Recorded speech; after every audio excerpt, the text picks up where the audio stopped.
That's perfect, and it's kind of like candy that you can't have. Looking at it, it's kind of just tempting us with something that we're not going to be able to do.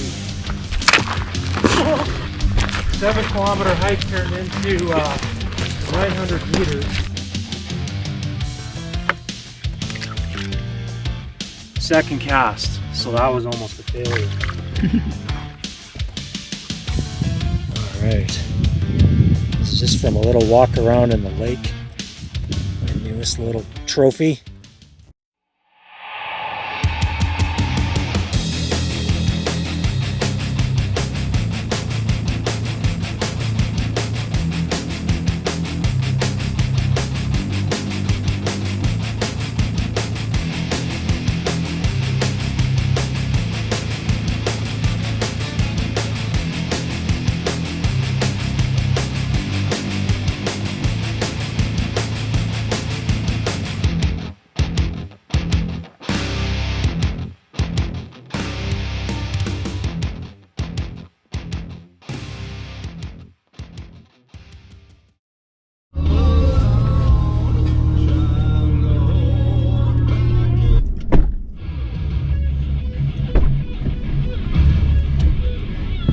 Just the burger with cheese, eh? I love it, man. Carnivore. Mostly carnivore. I've forsaken vegetables. Yeah. My mom says it's absolutely revolting watching me eat. See, this is how people ate for millions of years. Yeah, but when I have a steak, it's like a 32-ounce steak, not a 12-ounce steak. Just demolish it. How do you do them? Like, just get it super hot? I have about 10 different methods of searing now. Yeah. My top 2 are it's probably split between cast iron. Yeah. And then I use what's called the forced air blast furnace, which is a chimney starter, charcoal chimney starter. Yeah. And I pack it right up with charcoal, and then I torch the bottom to get that shit going. Yeah. And then what I'll do is I'll put a little grate over top of that thing, and then I'll have my hair dryer, and I'll force an air on that thing, and I'll get a jet flame coming out of the top of that, and out of the sides, out of the little air holes. Yeah. There's flames coming out everywhere. I think you should add that as a segment to your channel. This has got nothing to do with fishing, but we have to put this on it here anyways because it's so cool. You get a suntan from using it. But the sear that puts on it is insane, eh? Oh yeah. Like it doesn't cook the steak at all, other than the surface. You have no gray layer. Yeah. So you sear it up on that thing, and then you finish it off on the barbecue under low heat. Yeah. And man, it's perfect. Oh yeah. Just probably a bit more effort, I guess. No, you know what? No, because once you got it, I guess you got it. When you have cast iron, that shit's spitting. Yeah. Grease all over your kitchen. Yeah. Smoke in your house. Cast iron is pretty wicked though to cook with. It's the best. Like out of all the sears, it's probably the cleanest, nicest, most controlled. That blast furnace is. You gotta be really careful with that. Besides the safety, but I mean in terms of you can really burn your steak too. Oh yeah, I bet, man. It's a lot of practice. Yeah. The key to your steak is more about the preparation. So what you do is you salt it probably a day in advance. Yeah. Put it on a cooling rack. Yeah. Just put it in the fridge, and that salt actually goes to the middle of the steak. Oh. It comes out. It like people. The common perception is if you salt your steaks, then it takes all the moisture out and drips. Dehydrates. Yeah. But what happens is if you wait over an hour, that salt actually migrates back into the middle and goes even deeper into the steak, sucking all the moisture back in with it. Oh, okay. And the salt, and it kind of gives it a nice cured, beautiful flavor. Yeah. And then when you have it in the fridge, the most important part is that it dries the surface right out. So there's no moisture on it. Oh, okay, because it sucks the moisture into the salt, sucks the moisture into the middle, so it's still like bloody when you cut it, or what? Oh, it's completely moist. moist. Really? More moist than a normal steak. Oh. And it tastes better. But the dry... And you don't cover it either, eh? You just put it on a rack and... I do that with any barbecue. Yeah. The reason why you want it dry though is because if you have a wet surface and you put it on the fry pan, that water just turns to steam, and then you're steaming your steak, and you don't get that crust. So the drier it is, the way better your crust is on your steak. Oh, yeah, okay. It took me years. Years, man. It's important, man. As a man, you have to be able to cook a steak properly. Oh, absolutely, yeah. One of the boys I was with there, he, I guess he goes with boys at work, and they went out to a lake out east and just hauling in pike, catching heaps of them. The lake is polluted with pike. Yeah. And then the true star of the show out there is there's all these little trout lakes that they stock and maintain. Like there's that one lake I was telling you about that I caught that 12-pound rainbow. Yeah. Dude, all those lakes out there just have giant fish. Giant. Oh, really? They try stocking that lake, and they find that they can't keep the fish in there because those 12 and 14-pound rainbows just eat everything. This is feeding time when they introduce their 10 and 12-inch fish. Yeah. That's food. Well, that's not a bad thing. You should, I could put my hand inside that thing's mouth. My entire fish. I caught it on a little tiny dragonfly net. Yeah. And I've never had such a violent battle in all my life against a fish. Not even against a 20-pound laker, which is violent. Yeah. Or a 20-pound pike, which is violent. This thing just said, you, Bert, I'm gonna kill you. When I get out of this water, I'm gonna come to your house and burn it down. I'm gonna kill your dog, your family. That thing was mad. I walked down to the stream, and it was a beautiful little hole. It wasn't overly big, and there was a lot of grass overgrowth in here. I walked down there, and I'm fishing into the rapids, and I'm hearing this splashing upstream, just kind of like these little small water explosions. And then in behind the grass, I heard another. There's like a loud tail slap. Yeah. It's like a grasshopper that came in the stream. So I put on this. It's called a double bunny. I just tie two pieces of rabbit hide together, like olive and white, and then I go to Michael's and I buy these cheap little moving eyeballs. Yeah. And I glued them onto the front of this. It just looks like the stupidest fish ever, but it's got the best. But it looks so tasty. It does. And it was this big. Yeah. Anyways, this thing sounded like it was going from shore to shore, just killing everything that lived and moved in there. And I tossed it upstream, and it murdered that hook. Yeah. Like I brought that thing. I think it was probably close to 8 pounds. And after the hook was done on that thing, it had like one eyeball. There's half the tail was missing on that, and that was just from a brown trout. It's not even like that. Just demoed it. I kept it for I have retired it and put it out of service and keep it on display as a fond memory of the thing. Put it in the museum. It was just, I was in there and you can hear it going around just killing everything that walked by just for the sake of it. Yeah.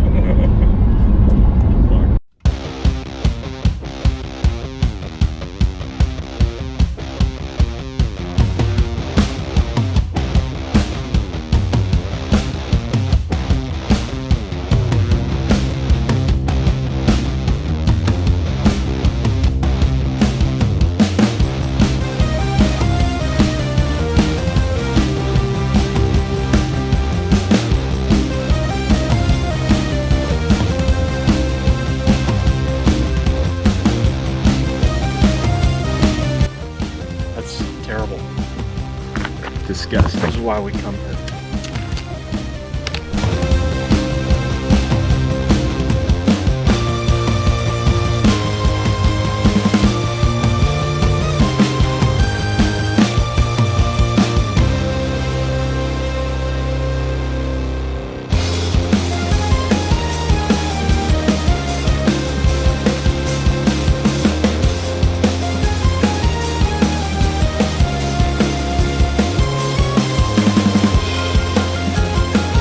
So we're looking down at this little lake that's down here below, and you can see that drop off that's down there.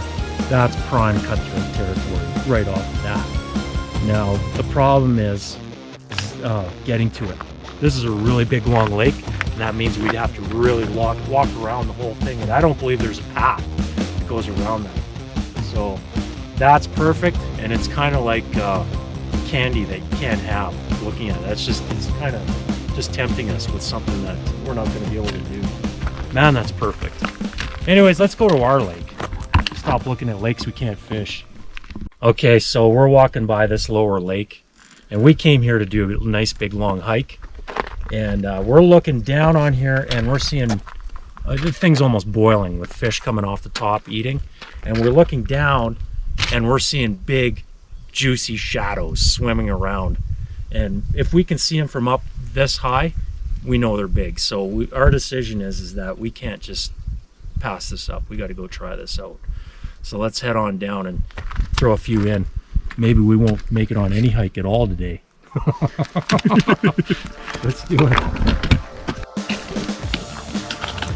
And here we were thinking that we weren't going to be doing any boulder climbing.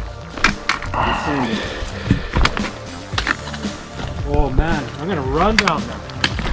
It's like fish soup.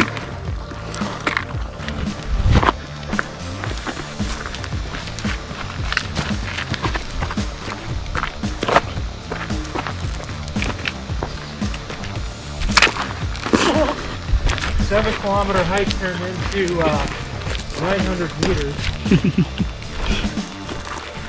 And we know damn well we're going to be catching some big fish here now. Well, that's the whole goal, isn't it?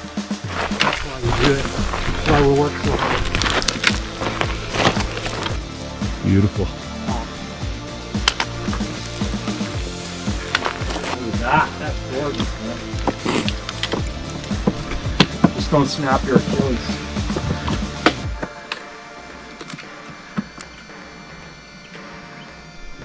This is naturally reproducing. There's little tiny guys in here.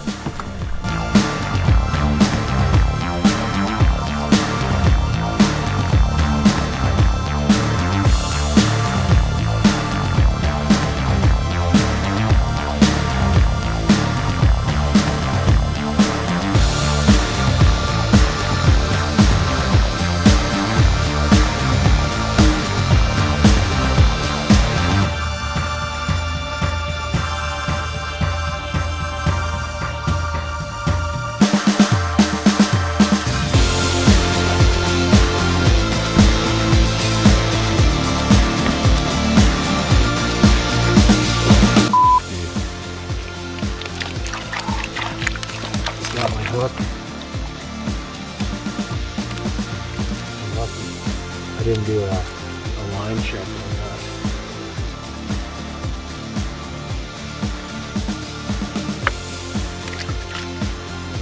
Second cast, so that was almost a failure. Look at how beautiful it was, man. The colors.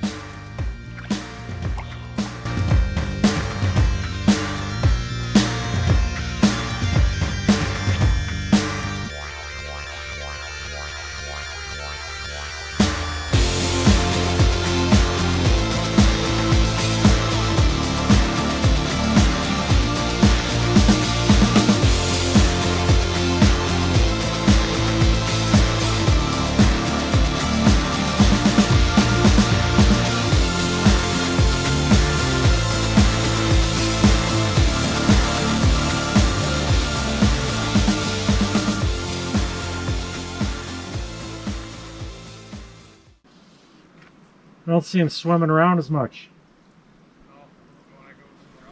I think so pretty soon.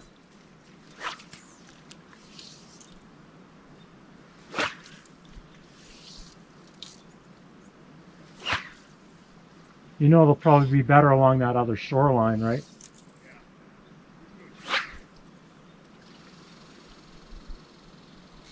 Of course, we'll catch a fish right now and then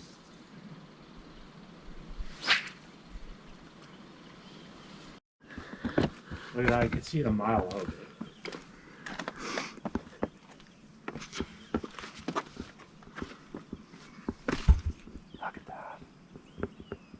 Beauty. That's a brookie, man.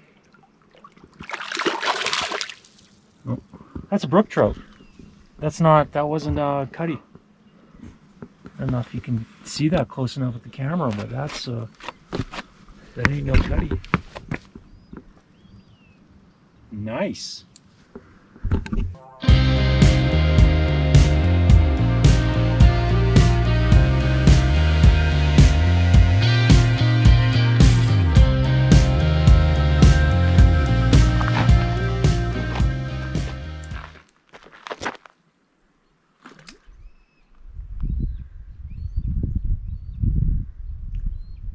Oh, he's just sticking on the bottom. He did go out there though. Fuck, dude. That's 6 or 7 pounds. He's That thing coming might back. be 10. He's coming back. That thing might be 10 pounds.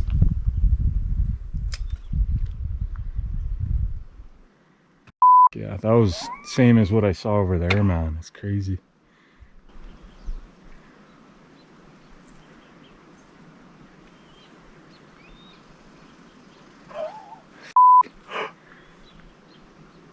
Oh, you don't expect to see that. I never expected to see that in this part. No.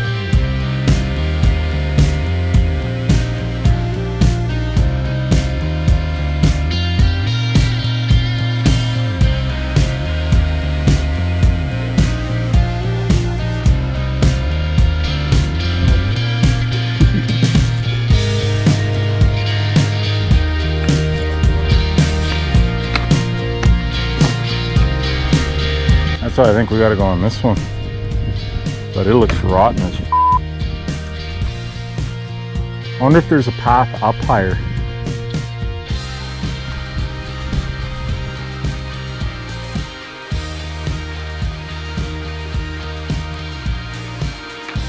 Next one around.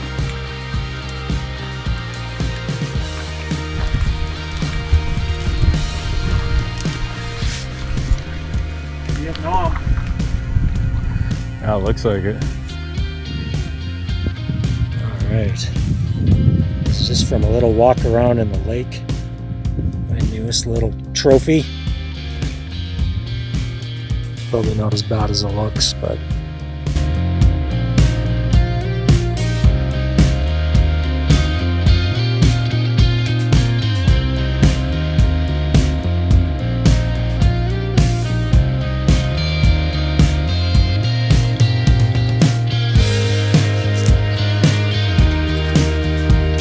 this is what a last cast looks like here on these alpine or subalpine lakes with the big cutties. The last cast is never the last cast. Oh my.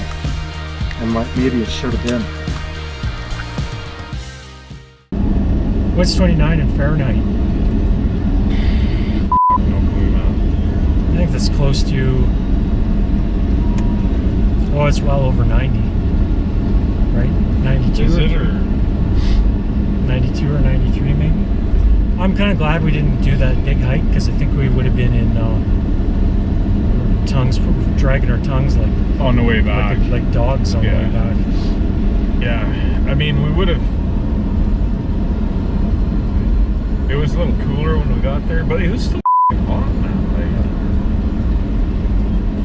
It would have been a little tough, challenging. A couple 40-year-olds. Yeah, 40-year-olds. That's nice. I'm not even 30 yet, so I don't know what you're talking about. I can guess. It must be tough to be 40, let alone 46. Yeah. It must be right in there, eh? Yeah, in or around the tall cliff there. You can probably see the path. Oh boy. Oh, coppers. Fuck, I was doing 92. Were you? Doing 92 and 90. I never do that.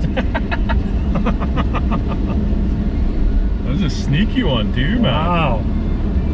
You had a f***ing little minivan. Oh. Oh yeah, those couple people pulled over in that rest area. It looked like they're all just chilling, having a party.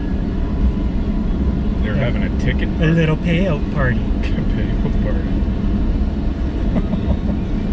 Not a bad day. Saw some massive, really big fish in there, but I think they feel like we do right now. Completely lethargic. Dude, like massive. I'm gonna say that was probably, those might have been, it's hard to tell with the refraction of the water. Yeah. But I think if I was to guess, that thing might have been 7 or 8 pounds. It's just huge. It was a kraken. That thing was a toad. It wasn't in a rush to go anywhere, that's for sure. Chilling, man. And you threw your lure in. It was just like, what the f is that? Get out of here with that shit. Dude, I'm just gonna go find some air conditioning. Leave me alone. It's kind of like I feel right now. Thank God for air conditioning. Mountains aren't supposed to get that hot, and mountain lakes aren't supposed to get that hot. And I think that explains why the fishing was so slow throughout the rest of the day. I think, you know what? I think we just caught it at the end of the good times. Yeah. Need to be up there probably an hour earlier. God, it's beautiful. And like, dude, when we first got there, everything was hitting the top and there was a lot of action and shit, right? That all ended. That wind came along too. I don't know if that had anything to do with it. Well, definitely when the wind comes, you're not getting the surface action anymore. Yeah. But usually that's good because that water is that clear. If you got a little bit of chop on the top, then they can't see you and they're not spooked as bad. And when when you're sending in the deadlies or the cast masters and they leave their nuclear explosion after they hit the water, it doesn't affect the fishes that bad. Yeah. Because I see, oh man, like that water is so clear. And I remember that one cast where it went, it made just a little splash, and that school of fish totally spooked off, and they were probably 20 feet away from Yeah. that. Yeah. You can't win doing that. You just can't win. I got a couple anyways today, so that's good. Yeah. Let's go find someplace with really cold